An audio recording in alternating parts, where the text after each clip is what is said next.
گزشتہ سبق کے اندر ہم آپ کے سامنے بیع کے منعقد ہونے کی شرائط بیان کر چکے ہیں۔ آج کے سبق کے اندر بیع کے صحیح ہونے، بیع کے درست ہونے کے حوالے سے چند شرائط کا ذکر کریں گے۔ اس حوالے سے پہلی شرط یہ ہے عدم توقیت، یعنی خرید و فروخت کرتے وقت کسی بھی وقت کی قید نہیں لگائی جائے گی۔ اگر کسی بھی وقت کی قید لگائی گئی تو یہ بیع درست نہیں ہوگی۔ اس کی مثال جیسے میں نے یہ آپ کو قلم بیچا ہے 1 ہفتے کے لیے یا 10 دن کے لیے، اسی طرح یا پھر خریدار کہے کہ بھائی میں نے آپ سے یہ قلم خریدا ہے کتنے دنوں کے لیے، کہا جی ہفتے کے لیے یا 10 دن کے لیے، تو اس طرح وقت کی قید لگانے سے بیع درست نہیں ہوتی۔ دوسری شرط ہے مبیع اور ثمن کا معلوم ہونا۔ مبیع یعنی وہ چیز جو بیچی جا رہی ہے، اور ثمن یعنی قیمت، تو مبیع اور ثمن کا معلوم ہونا ضروری ہے۔ اگر مبیع اور ثمن کے اندر جہالت پائی گئی تو اس سے بیع فاسد ہو جاتی ہے، کیونکہ یہ ایسی چیز ہے جو کہ جھگڑے کی طرف لے کر جانے والی ہے۔ تو ہر وہ شرط، ہر وہ چیز جو خرید و فروخت میں جھگڑے کی طرف لے کر جانے والی ہو، اس سے خرید و فروخت فاسد ہو جاتی ہے، بیع فاسد ہو جاتی ہے۔ ضروری نہیں کہ جھگڑا بالفعل پایا جائے، بلکہ اس میں یہ ہوتا ہے کہ اگر جھگڑے کا امکان بھی ہے تو بھی اس سے بیع فاسد ہو جاتی ہے۔ تو بہرحال مبیع اور ثمن کا معلوم ہونا ضروری ہے۔ اگر مبیع اور ثمن کے اندر جہالت پائی گئی تو اس سے بیع فاسد ہو جاتی ہے۔ مبیع کی جہالت کی مثال جیسے کسی کا بکریوں کا ریوڑ ہے اور وہ بکریوں کے ریوڑ میں سے کہتا ہے جی میں نے آپ کو اس پورے ریوڑ میں سے ایک بکری بیچی، وہ کون سی بکری ہے اس کا علم نہیں ہے، تو یہ مبیع کے اندر جہالت پائی جا رہی ہے۔ تو جب مبیع کے اندر جہالت پائی جائے گی تو اس سے بیع فاسد ہو جائے گی۔ اسی طرح ثمن کے مجہول ہونے کی مثال جیسے آپ کسی اپنے جاننے والے سے کوئی چیز خریدنے کے لیے گئے، اب جب اس کے پاس گئے تو وہ کیا کہتا ہے ٹھیک ہے بھائی لے جو، بعد میں کر لیں گے، یا میں جناب ابھی نا ذرا ایسا ہے کہ تھوڑا سا رش لگا ہوا ہے، کسٹمر کھڑے ہوئے ہیں، آپ ایسا کرو یہ چیز لے جو، بعد میں قیمت کا کر لوں گا۔ تو اس طرح ثمن کے اندر جہالت پائی جا رہی ہے، اور جب ثمن کے اندر جہالت پائی جائے تو یہ بیع درست نہیں ہوتی، بیع فاسد ہو جاتی ہے۔ اسی طرح بیع کے صحیح ہونے کے لیے تیسری شرط یہ ہے کہ بیع شرط فاسد سے خالی ہونی چاہیے۔ بیع کے اندر کوئی ایسی شرط نہیں لگانی چاہیے کہ جو شرط فاسد ہو۔ اگر شرط فاسد لگا دی گئی تو وہ خرید و فروخت فاسد ہو جائے گی۔ شرط فاسد کی تعریف کیا ہے؟ شرط فاسد کی تعریف فقہا بیان کرتے ہیں کہ کل شرط لا یقتضیہ العقد ولا یلائمہ وفیہ نفع لأحدہما او للمعقود علیہ وہو من اہل الاستحقاق ولم یرد الشرع بجوازہ ولم یجری العرف بجوازہ فہو مفسد للعقد۔ تو یہ پوری تعریف جو ہے وہ شرط فاسد کی ہے۔ اس کا ترجمہ کچھ یوں ہے کہ ہر وہ شرط لا یقتضیہ العقد، کہ جس کا عقد تقاضا نہیں کرتا، وہ شرط فاسد ہے۔ اور اگر ایسی شرط ہے کہ جس کا عقد تقاضا کرتا ہے تو وہ شرط لگانا بالکل درست ہے۔ اس کی مثال جیسے آپ نے کسی سے کوئی چیز خریدی تو وہ خریدتے وقت وہ شخص کیا کہہ دیتا ہے، کہتا ہے بھائی میں آپ کو یہ چیز اس صورت میں بیچ رہا ہوں کہ جب آپ مجھے پیسے پہلے دیں گے پھر یہ میں مبیع آپ کے حوالے کروں گا۔ تو یہ ایک ایسی شرط ہے کہ عقد اسی کا تقاضا کرتا ہے، یہ ایسی شرط نہیں جو کہ شرط فاسد ہو۔ لہٰذا اگر بیع کے اندر ایسی شرط لگا دی گئی جس کا عقد تقاضا کرتا ہے وہ درست ہے، اور اگر ایسی شرط لگائی کہ جس کا عقد تقاضا نہیں کرتا وہ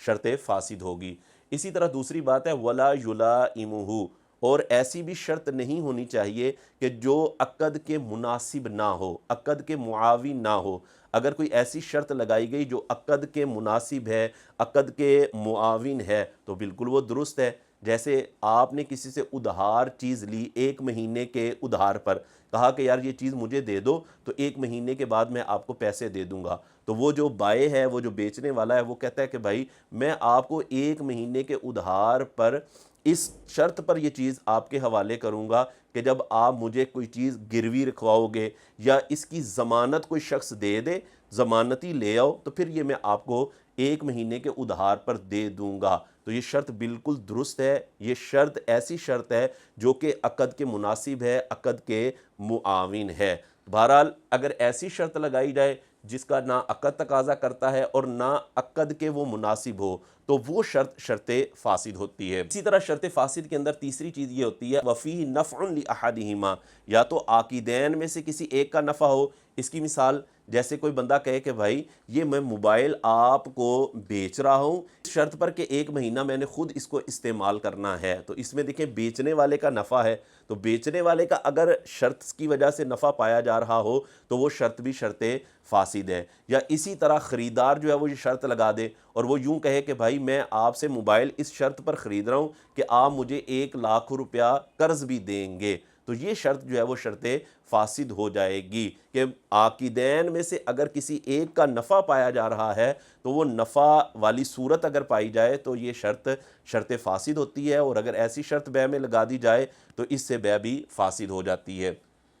چوتھی یہ چیز اس میں یہ ہوتی ہے کہ وہ شرط ایسی ہو کہ وَلَمْ يَرِدِ الشَّرْعُ بِجَوَازِهِ وَلَمْ يَجْرِ الْعُرْفُ بِجَوَازِهِ، کہ نہ تو شرع اس کے جواز کے حوالے سے وارد ہوئی ہو اور نہ ہی عرف اس کے جواز کے بارے میں جاری ہو، تو وہ شرط فاسد ہوگی۔ اور اگر ایسی شرط ہے کہ خود شرع نے اس کی اجازت دی ہے، اس کے جائز ہونے کا قول کیا ہوا ہے، تو اگر ایسی شرط بیع کے اندر خرید و فروخت کے اندر لگا دی جائے تو وہ جائز ہوتی ہے، جیسا کہ خیار شرط پر کوئی چیز خریدنا، یعنی اس شرط پر خریدا بھائی میں آپ سے یہ چیز خرید رہا ہوں اس شرط پر کہ مجھے 3 دن تک خیار ہوگا، میں اس کو دیکھوں گا، اگر مجھے پسند آ گئی تو میں رکھ لوں گا ورنہ میں آپ کو واپس کر دوں گا۔ اسی طرح بیچنے والا بھی یہ شرط لگا سکتا ہے کہ بھائی مجھے 3 دن کا خیار ہے، میں دیکھ لوں، اگر تو یہ سودا مجھے منظور ہوا 3 دن تک تو پھر میں اوکے کر دوں گا ورنہ میں اس کو رد کر دوں گا۔ اس کو کہتے ہیں خیار شرط، اور اس کی شرعاً اجازت ہوتی ہے، یہ شرط فاسد نہیں ہے۔ اسی طرح اگر ایسی شرط ہے کہ اس کے بارے میں عرف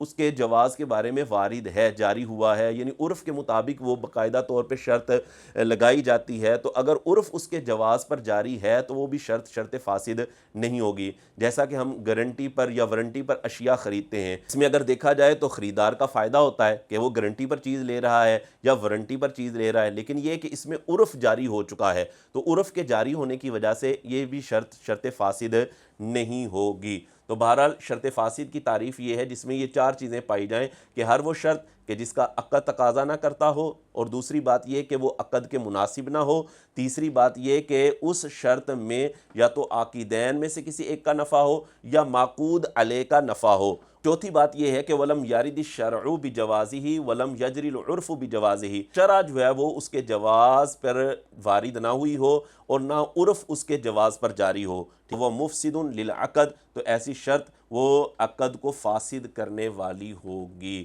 تو یہ شرط فاسد کی تعریف آپ کے سامنے بیان کی اور اس کی مثالیں بھی بیان کی۔